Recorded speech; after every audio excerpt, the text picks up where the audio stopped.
Good morning everyone, কেমন আছো তোমরা সবাই? আশা করছি খুব ভালো আছো, সুস্থ আছো। আমিও খুব ভালো আছি। আজ হচ্ছে 26শে জানুয়ারি, প্রজাতন্ত্র দিবস। তো এই যে আমি সকাল সকাল চলে এসেছি। মা এখানে আলু পেঁয়াজ দিয়ে একটা ভাজা করবে, তার জন্য এটা বেটে নিয়েছিল। আর এদিকে খাবারও হয়ে গিয়েছিলো, ডাল পোস্ত, আরও কিছুটা বাকি ছিল। এটা পালং শাকের তরকারি করবে। এটা পালং শাক, বেগুন, আলু সমস্ত কিছু দিয়ে, গাজর, কড়াইশুঁটি এইসব দিয়ে সবজিটা হবে। আর এদিকে কিনেছিলাম, আমাদের বিস্কুট কাকু এসেছিলো, তার জন্য এই বিস্কুট কাকুর কাছে এগুলো সব নিয়ে নিয়েছিলাম। বাড়ি যাব কালকে, তো বাড়ি যাব তার জন্য এগুলো আগে নিয়ে নিয়েছি। মা কিনে দিয়েছে সব কিছু, বাড়ি যাব তো তার জন্য।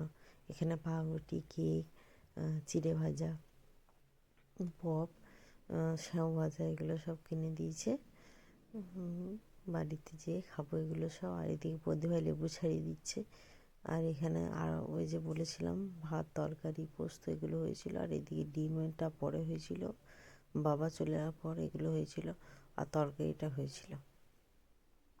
আর এদিকে আজকে পিঠে বানাতে হয়, যেহেতু অষ্টমী আজ সাথে, ওই জন্য চাল ভেজানো ছিল রাতে থেকে। এই যে কিছুটা, খুব জোর হলে 5-6টা করবে, যেহেতু আজকে রাতে আমাদের বিসর্জনের পর খিচুড়ি হবে, তার জন্য বেশি করবে না।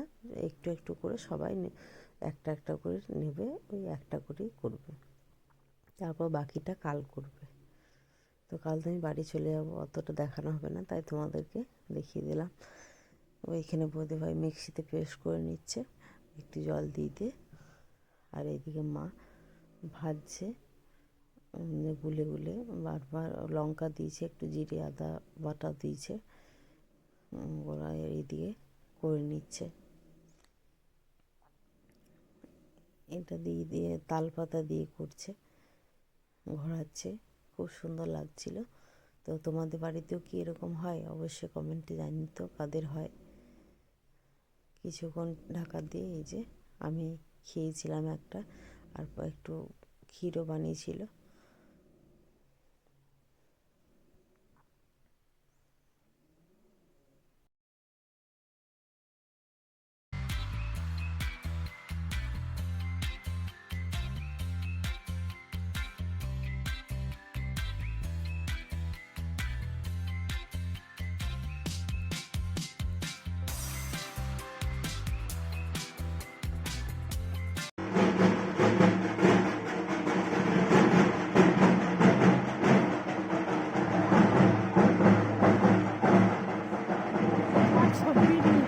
ও জিয়ে দিল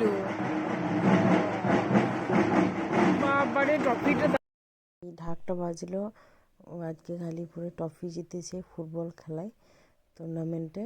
তো ওই জন্য ঢাক বাজনা, এত এত ট্রফি বাজছে, ট্রফি নিয়ে যাচ্ছে, গোটা গ্রাম ঘোরাচ্ছে, এটাই। আর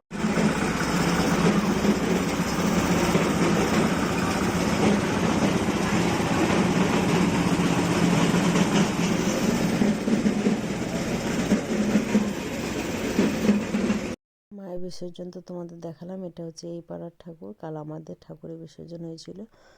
এবার কালকে বাড়ি চলে যাবো, আজ খিচুড়ি ভোগ খেয়ে নিই। তো বন্ধুরা, কেমন লাগলো ভিডিওটা অবশ্যই কমেন্টে জানিও, ভালো লাগলে পাশে থেকো।